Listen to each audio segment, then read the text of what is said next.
Welcome back to the Hand and Shoulder Solution, where we are the solution to your pain. Everyone, this is Pete. Pete, this is everyone. I want to talk today about shoulder pain, common causes, and easy remedies.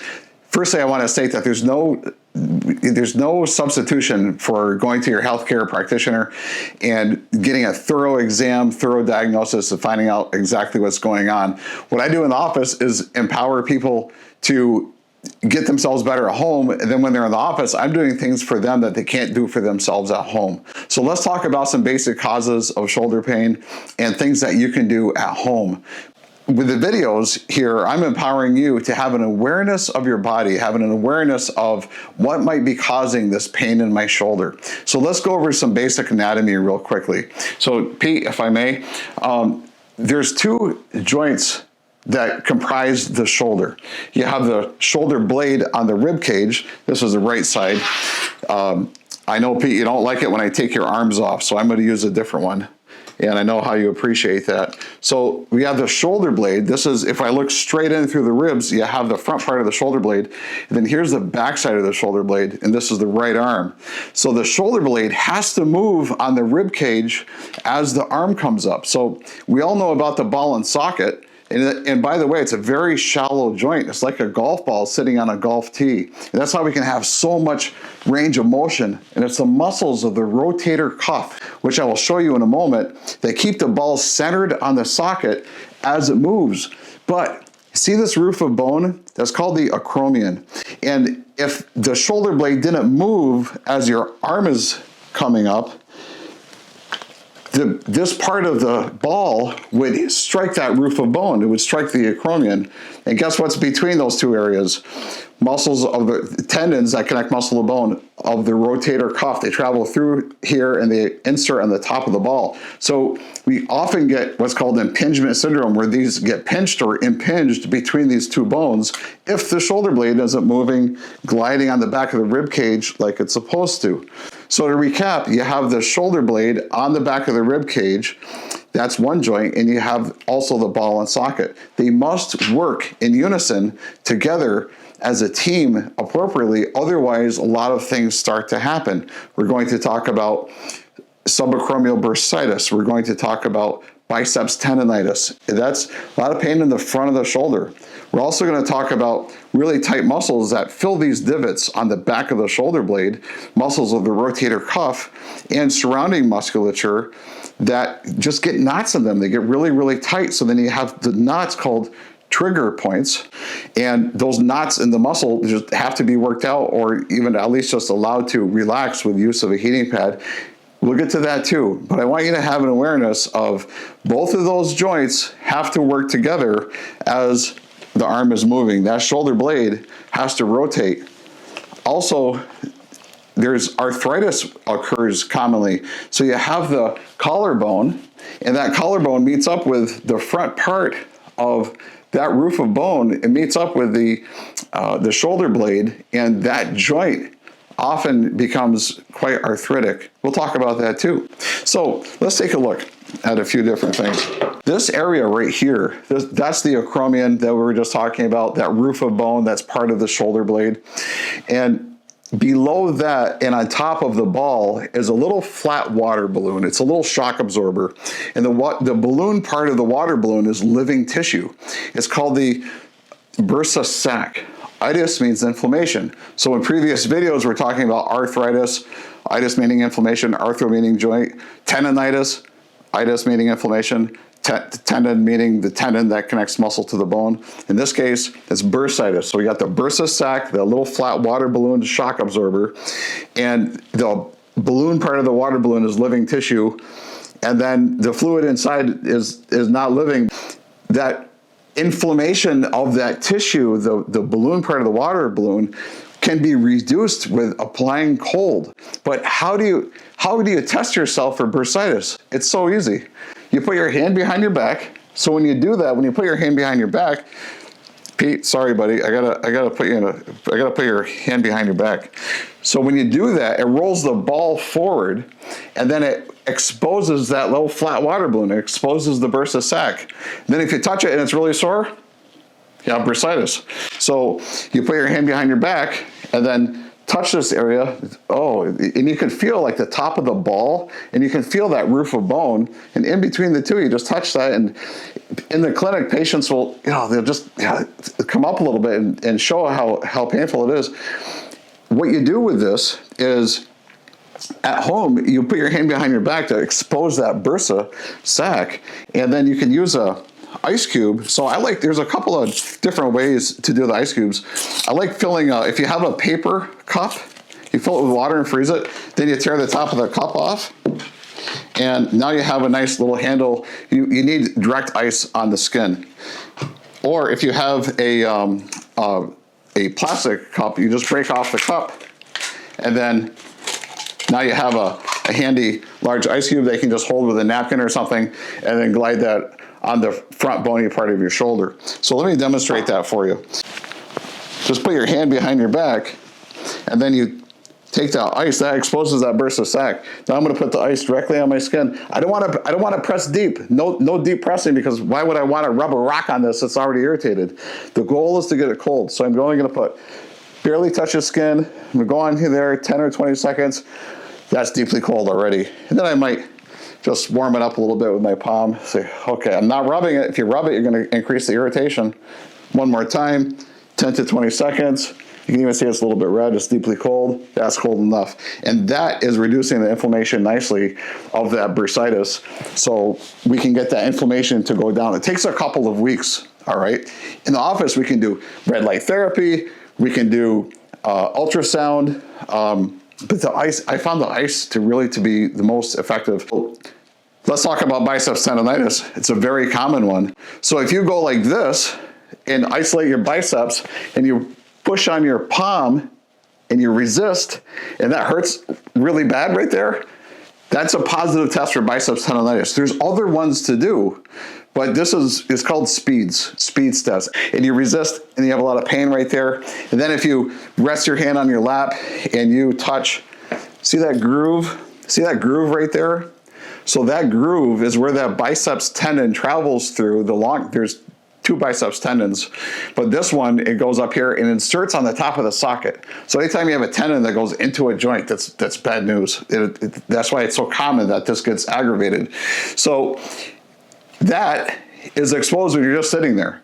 So it's very common when the shoulder blade is not moving on the back of the rib cage, and this is getting jammed in here. Guess what? They're getting subacromial bursitis and biceps long head tendonitis. So bursitis, tendonitis, all in the front of the shoulder. So all patients put the ice on with their hand behind their back, and then lay their hand on their lap, and then do the ice again. If you feel the front part of your shoulder, and it's not way up here like you might think it is, the head of the humerus is down a little bit lower, about there. And then if you touch that and that's sore, and then you go like this, back and forth, I can feel myself, I'm rolling over the tendon right now. Bump, bump, bump, bump. You can feel that on yourself. If that hurts like heck, you most likely have biceps tendonitis. Is ice gonna hurt you? No. I mean, if it's on for too long, it's gonna you can damage tissues. It's ice is ice, right? But this is a first aid type of thing. And then a lot of times the biceps muscle is just really, really tight, in addition to the problem with the shoulder blade not moving. And then in the office, we'll lengthen the tissue and restore the tissue length so it's not causing so much tensile or pulling stress on that tendon. So that goes back to, I'm doing things for you in the office that you can't do for yourself at home. But at home, my goodness, the ice, how often? Lunchtime, dinner time, and bedtime. Quick and easy, 10 to 20 seconds. So let's recap. You got the ice on there, hand behind your back for that bursa sac, hands on your lap. Now it's on there again for the biceps tendon, all right? Let's talk about arthritis, where the collarbone meets the shoulder blade, and that's called the AC joint. So this gets very inflamed. It easily becomes rubbing bone on bone, and it gets very, very irritated. So if you just simply follow your collarbone over and you push on that area, especially when you're moving and you feel it going, you get a lot of crunching. It's called crepitus. You get a lot of crunching and crackling. You can feel it right in there as you're moving. And then when you go over here like this, and jamming that together and you're moving around a little bit, and that hurts right there where your collarbone meets the other bone, that acromion, that roof of bone right there. You can just follow that over and then ice that spot, just like I demonstrated with the ice cube, and get that deeply cold, and that's going to relieve the inflammation. You're going to feel a lot better. At least if you do it at lunchtime and at the end of the day or after work, and then before you go to bed. In the morning, your inflammation is going to be lowest because you've been resting all night. But then during the day, you're using it, aggravating it, irritating it. That's when you want to use the ice to literally shrink down the irritation, shrink down the inflammation. Now, what keeps the ball centered on the very shallow socket? Muscles of the rotator cuff, C-U-F-F. It's a cuff of 4 muscles that keep that ball centered on that very shallow socket. Pete, you're doing a great job. Thank you for putting up with me. Now, these, I found muscles. I have muscles all over the place. All right, so here's the deltoid. Let's take it off. So here's the left side right here. And Pete, you know what? Pete used to have muscles like this. On the back, let me show you the back. So here's the red is the muscle, the white's the tendon. These muscles go underneath that roof of bone we've been talking about, the acromion, and they insert on the outside part of the ball, okay? And that's the humerus. And these muscles sometimes can get really, really tight, especially the ones which are not shown that go up here to the neck. And they keep the shoulder blade up, and they get really, really tight, and knots will form called trigger points. Do not want to use an ice pack. No ice. So picture this. The muscle is already tight. It's all knotted up. What does cold do? Cold shrinks. That will shrink that down, and that'll knot that up even harder. All right, so what do we do instead? A low electric heating pad. The trap of heat is that it always feels good when it's on. And people will use high heat. They use it way too often. Then they remove the heating pad, and now you have an inflammation response. The inflammation is now out of sight. You can easily overdo the heat. So the electric heating pad should be right over these thick group of muscles and right down the back, right behind all these muscles on the lowest setting, not the heating pad you put in the microwave. You want an electric heating pad with a thermostat that you put it on the lowest setting for 15 minutes, not longer than 15 minutes. So then you put that on for about 15 minutes, just lean back. How often can you do the heat? Not more than 3 times a day. Starting in the morning is ideal. Your inflammation is lowest in the morning. What's the side effect of heat? Increased inflammation because heat expands. Start in the morning. Get that, open up the vessels, more blood. Why is it so great to have more blood? More oxygen, more nutrients, okay? And then it relaxes the muscles, and those knots relax. And you can do the heat 2 to 3 times a day without exacerbating or increasing inflammation. Now, there is a nice tool. You can buy these right on Amazon or any supply store where there's a couple of handles, and then that allows you to reach the back. And you can find that knot in the muscle. Don't go on the bone. You'll know when you find bone, hard areas, and then just get in that. We all have trigger points back there. Okay, I found one. And I'm going to press into that knot until it's tender. Yeah, there it is. And I'm going to hold that there until it starts to relax. I'm just going to breathe. It's nice to do this after the heat.